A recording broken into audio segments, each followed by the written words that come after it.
Today we are here with the Blizzard Dragon. This dragon is an element of sea and flame.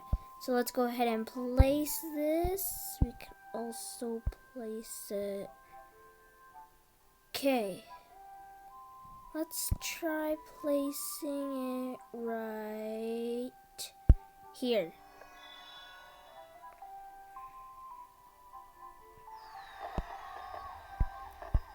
Okay.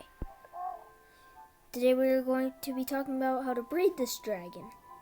And that's a funny animation. He like sneezes in snowflakes. Okay, let's feed this up to level 4. Here it is in teenager form. Let's see. It's kind of the same as 1.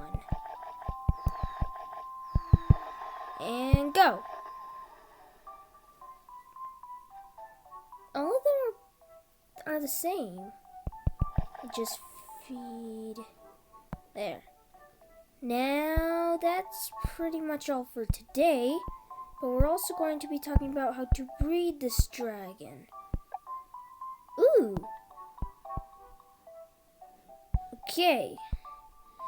To breed this dragon, if you're on like level 3, it's going to be pretty easy.